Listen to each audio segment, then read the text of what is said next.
అందరికీ నమస్కారం. Welcome to Janaganamana. Pawan Kalyan గారి నామినేషన్ పవన్ కళ్యాణ్ గారి గెలుపుకే కాదు, ఎన్డీఏ కూటమికి కూడా గెలుపుకి సంకేతం. గత సంవత్సరంలో జరిగిన వారాహి యాత్రలో సాక్షాత్తు పవన్ కళ్యాణ్ గారే 2019లో నేను ఓడిపోతానని నాకు తెలుసని పవన్ కళ్యాణ్ గారు తెలియజేశారు. గెలిచే అర్హత తను ఇంకా సాధించలేదని వారాహి యాత్రలో ఒక సభలో పవన్ కళ్యాణ్ గారు తెలియజేశారు.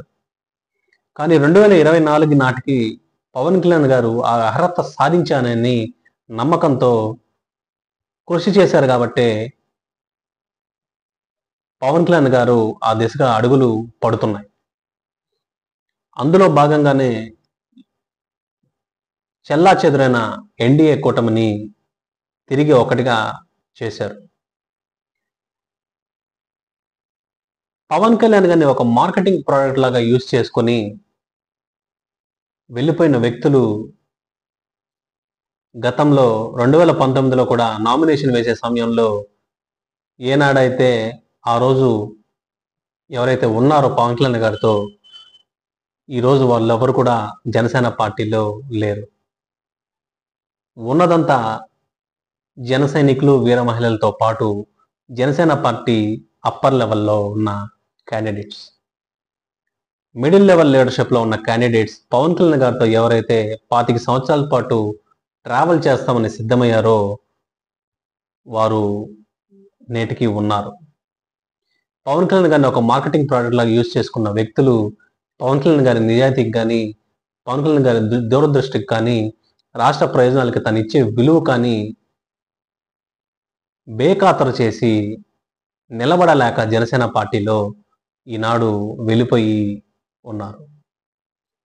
మిడిల్ లెవెల్ లీడర్షిప్ నిర్మించుకునే సమయంలో పొలిటికల్ స్క్రాప్ అనేది ఖచ్చితంగా బయటికి వెళ్ళి తీరుతుంది. అది జనసేన పార్టీకే ఉపయోగపడుతుంది.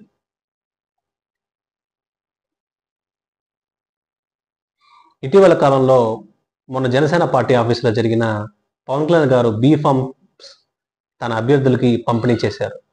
ఆ సమయంలో కూడా అభ్యర్థుల చేత ప్రమాణ స్వీకారం చేయించడం అనేది జనసేన పార్టీ యొక్క సైద్ధాంతిక బలాన్ని మరింత పెంపొందించడమే. మొన్న పవన్ కళ్యాణ్ గారు నామినేషన్ వేస్తున్న సమయంలో కూడా ప్రమాణం చేసి నామినేషన్ దాఖలు చేశారు.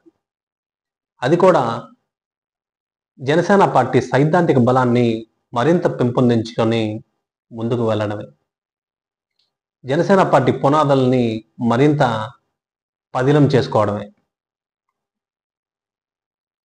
ఇకపోతే పిఠాపురం నియోజకవర్గానికి విషయానికి వస్తే, పిఠాపురం ఒక శక్తి పీఠం. దత్తాత్రేయుడు, శ్రీపాద వల్లభుడు కొలువైన నేల.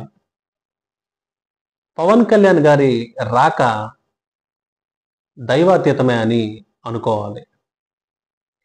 వాస్తవానికి 2014 నుంచి పవన్ కళ్యాణ్ గారి రాజకీయాల్లో ఉన్న ఎప్పుడు కూడా ఒక నియోజకవర్గానికి పరిమితమై అక్కడ ప్రజల మన్ననలు పొందడం కానీ, ఒక ప్రజా సమస్యల్ని అక్కడ పరిష్కరించడం కానీ ఏనాడు కూడా చేసిన దాఖలాలు లేవు.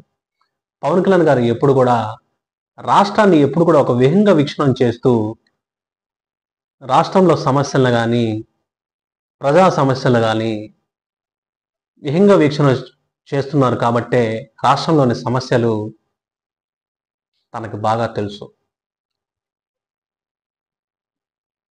పిఠాపురాన్ని ఇక మీదట నా స్థావరంగా ఎంచుకుంటానని పవన్ కళ్యాణ్ గారు నియోజకవర్గం ప్రకటించిన తర్వాత పదే పదే చెప్తున్న మాట. అది పవన్ కళ్యాణ్ గారి అభిప్రాయం. కానీ పవన్ కళ్యాణ్ గారు ఈ 5 సంవత్సరాల్లో పిఠాపురాన్ని ఒక మోడల్ నియోజకవర్గంగా తీర్చిదిద్ది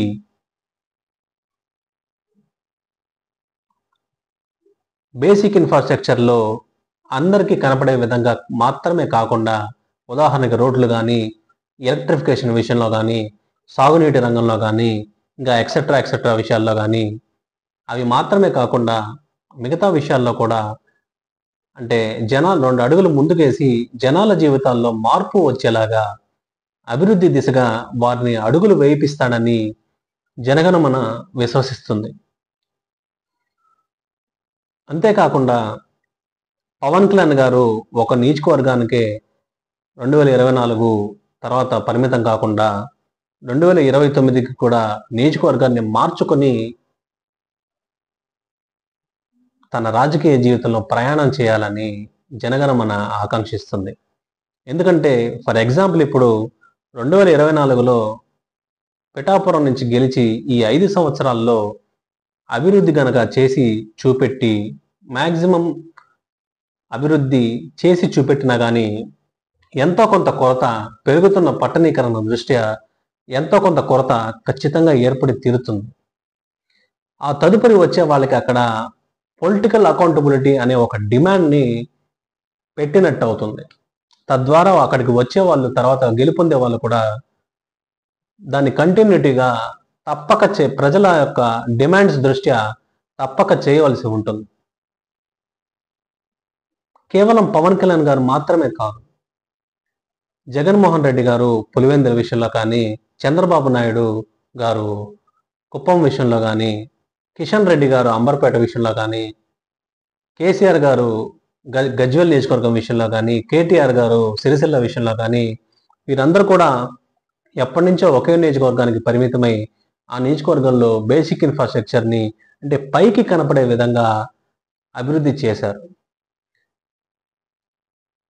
కానీ వీరు పవన్ కళ్యాణ్ గారే కాకుండా మిగతా అందరూ కూడా ప్రతి 5 సంవత్సరాలకి ఒక్కొక్క నియోజకవర్గాన్ని ఎంపిక చేసుకొని అక్కడ పోటీ చేసి ప్రజల మన్ననలు పొంది గెలుపు గాని పొందగలిగితే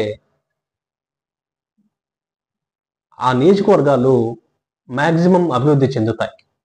యంత్రాంగం కూడా హై ప్రొఫైల్ క్యాండిడేట్ ఉన్న దృష్ట్యా యంత్రాంగం కూడా అక్కడ మెరుగ్గా పనిచేసే అవకాశం ఖచ్చితంగా ఉంటుంది. ఇక మీదట రాజకీయ పార్టీలు అన్నీ కలిసి కూడా ఆ దిశగా అందరూ అడుగులు వేయాలని జనగణమన ఆకాంక్షిస్తుంది కూడా. ఎలక్ట్రల్ రిఫార్మ్స్ దృష్ట్యా కూడా ఈ పాయింట్ని అన్ని రాజకీయ పార్టీలు కూడా ముందుకు తీసుకెళ్లి తద్వారా అడుగులు కానీ వేయగలిగితే హై ప్రొఫైల్ క్యాండిడేట్స్ అందరూ కూడా ఆ దిశగా అందరూ అడుగులు వేసి అలాగాని పోటీ చేసి గెలుపొందగలిగితే ఫండ్స్ కూడా అధిక మొత్తంలో రిలీజ్ అవుతాయి. యంత్రాంగం కూడా మరింత మెరుగ్గా పనిచేసే అవకాశం ఖచ్చితంగా ఉంటుంది. తర్వాత వచ్చే వ్యక్తులకు కూడా అక్కడ పొలిటికల్ అకౌంటబిలిటీ అనే ఒక కాన్సెప్ట్ని డిమాండ్గా పెట్టినట్టు అవుతుంది. తద్వారా తర్వాత వచ్చే వాళ్ళు కూడా ప్రజలు ఆ యొక్క డిమాండ్ని ఎప్పుడు నిరంతరం తమ అభ్యర్థి అయిన వ్యక్తితో పంచుకోవడం, వారి సమస్యలు కూడా పంచుకోవడం జరుగుతుంది ఖచ్చితంగా.